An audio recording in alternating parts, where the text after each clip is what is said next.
Ngaco, tuduh timnas Indonesia 2 pundit Malaysia sebut Piala AFF tahun ini suram, kehilangan makna dan krisis identitas. 4 pemain timnas Indonesia dianggap dewa oleh media Vietnam. Wajar jika Shin Tae-yong punya sifat kepala batu di timnas Indonesia. Yuk simak selengkapnya sebagai berikut.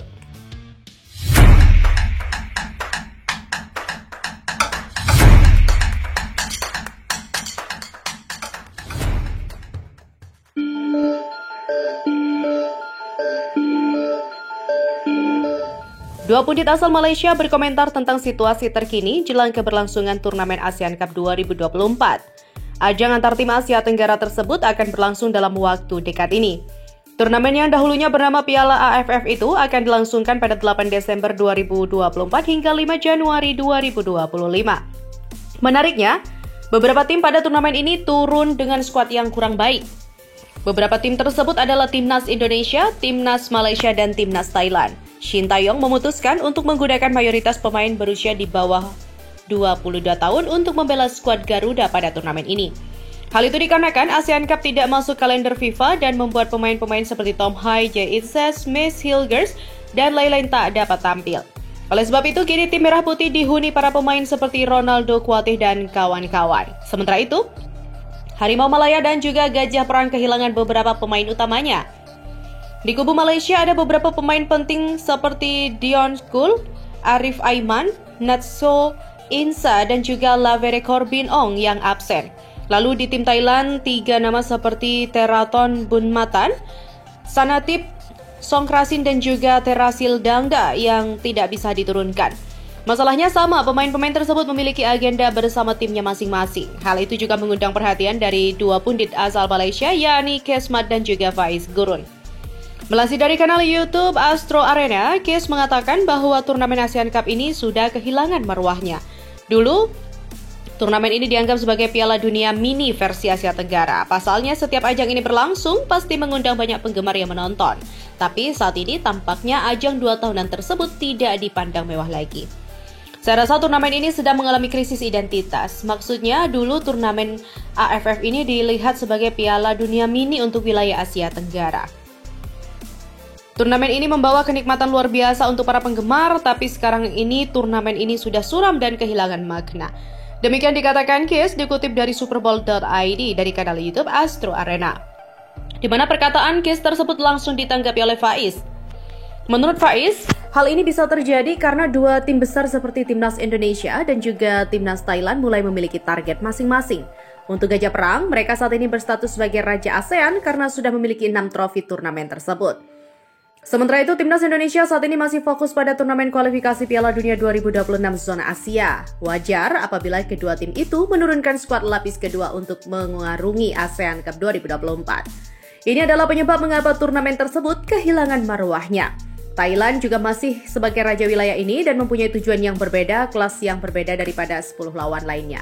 Indonesia sudah bermain di putaran ketiga kualifikasi Piala Dunia, jelas sekali mereka memiliki prioritas atau mereka mempunyai target yang berbeda. Target-target negara ini sudah tak lagi seperti dulu, sudah berubah. Ini yang menyebabkan ada negara-negara seperti Laos, Kamboja, Vietnam, Timur Leste yang mungkin masih memandang turnamen ini sebagai ajang yang bermakna untuk mereka, tetapi mungkin tidak untuk tim-tim yang utama tadi. Inilah awal mula kenapa turnamen ini krisis identitas. Ada yang memandang penting, ada juga yang tidak menganggap ini penting, kata Faiz. Berita selanjutnya, ada 4 pemain Timnas Indonesia yang dinilai bisa merepotkan Timnas Vietnam. Media lawan menyebutnya bak dewa. Sebanyak 24 pemain sudah dipilih Shin Tae-yong untuk berlaga di Piala AFF 2024 yang digelar mulai 8 Desember 2024 hingga 5 Januari 2025. Banyak pemain muda namun beberapa tak asing bagi Vietnam. Media Vietnam, Thanh Nien, menilai ada 4 pemain langganan Indonesia yang wajib diwaspadai. Mereka adalah Asnawi Mangkualam, Pratama Arhan, Marcelino Ferdinand, dan juga Muhammad Ferrari. Asnawi juga sempat membuat Vietnam kalah di Piala Asia 2023 awal tahun ini. Ia membuat gol lewat penalti dan memastikan kemenangan 1-0. Asnawi juga tercatat sebagai pemain paling senior di Timnas Indonesia saat ini, usianya 25 tahun dan memegang 46 caps di tim Garuda. Kemudian Pratama Arhan juga dinilai selalu merepotkan Vietnam dengan lemparan-lemparannya. Back Swan FC itu juga disebut begitu merepotkan di SEA Games 2023 dan kualifikasi Piala Dunia 2026. Marcelino juga masuk dalam daftar pemain yang paling berbahaya bagi Tan Yen. Pemain Oxford United itu menjadi sorotan usai tampil apik saat timnas Indonesia melawan Arab Saudi di kualifikasi Piala Dunia 2026, di mana ia memborong 2 gol kemenangan Merah Putih. Dan terakhir adalah bek Muhammad Ferrari yang juga disebut palang pintu tangguh di timnas Indonesia. Pemain Persija Jakarta itu juga sempat merobek gawang Vietnam di SEA Games 2023 yang memastikan tiket final ketika itu. Keempatnya dinilai membuat timnas Indonesia bertabur pemain berbahaya meski minim pemain keturunan yang dibawa. Dan sejauh ini hanyalah Rafael Struijk yang dibawa Shin Tae-yong ke Piala AFF 2024. Pelatih timnas Indonesia Shin Tae-yong tidak mengikut sertakan beberapa anak asuhnya untuk turnamen Piala AFF 2024 mendatang. Pada 5 Desember 2024 ini, PSSI merilis daftar 24 pemain Indonesia pilihan pelatih Shin Tae-yong yang akan tampil di ajang Piala AFF. Dari daftar tersebut tercatat ada 9 pemain timnas Indonesia sebelumnya yang tidak dilibatkan dalam AFF 2024 mendatang.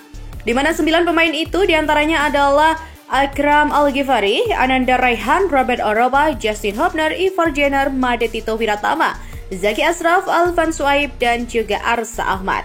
Adapun alasan tidak diikut sertakannya Justin Hubner dan juga Jenner ialah karena pemain tersebut tidak mendapatkan izin dari klubnya. Sementara Alvan dikabarkan masih dalam kondisi perawatan akibat cedera yang dialami.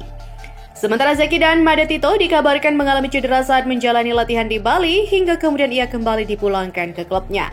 Adapun penjaga gawang Akram tidak diikut sertakan adanya pembatasan jumlah kiper cadangan di turnamen itu. Saat ini timnas Indonesia yang telah berangkat ke Myanmar dari Jakarta pada 5 Desember 2024 sebanyak 24 dari total 26 pemain. 2 pemain menyusul yakni Rafael Struijk dan juga Asnawi Mangku Alam setelah menyelesaikan pertandingan bersama klubnya. Di pertandingan pertama di turnamen AFF 2024, timnas Indonesia dijadwalkan akan melawan Myanmar pada 9 Desember di Yangon, disusul kemudian melawan Laos pada 12 Desember 2024.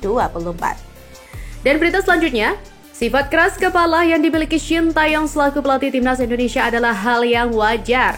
Penilaian ini dilontarkan oleh ex-back Garuda, yaitu Karis Yulianto. Karis bukan asal ngomong, mantan kapten timnas Indonesia itu memang berpengalaman dekat dengan sosok Shin Tae-yong. Karis juga sempat menjadi asisten STY dalam 2 laga FIFA Matchday kontra Argentina dan Palestina. Sebagai seorang pelatih, kepala memang harus keras kepala ya. Harus punya prinsip, karena apa? Karena ibaratnya pelatih itu seperti supir. Harus memilih penumpang yang benar-benar memilih pemain yang harus lebih mau keinginan dia, yang bertanggung jawab di atas lapangan, kata Karis. Tentunya pemain yang sudah dipilih saat ini sudah sesuai kebutuhan tim itu sendiri. Entah itu plus minusnya pemain seperti apa, kemampuan dan kekurangannya seperti apa. Saya yakin Coach Shin Tae-yong sudah mengukur secara langsung dan saya melihat Coach Shin Tae-yong juga orang yang sangat keras dalam hal positif. Saya ambil contoh, saat latihan mungkin awal-awal beliau memberikan pelatihan memang sering memberikan menu passing. Kalau kita main-main bola, nggak bisa passing ya nggak bisa main bola. Ya kembali aja kita ke akademi atau SSB. Itu adalah salah satu contoh yang sederhana, jadi saya pikir beliau adalah seorang pelatih yang cukup detail melihat dari sisi teknis. Demikian kata legenda yang kini berusia 46 tahun yang juga pernah memperkuat Persija Jakarta serta Sriwijaya FC itu. Memaklumi sifat keras kepala Shin Tae-yong ya, sikap keras dan disiplin Shin Tae-yong tersebut bisa dimaklumi Karis Yulianto karena dirinya kini juga berstatus pelatih di salah satu klub Liga 4 di Jakarta.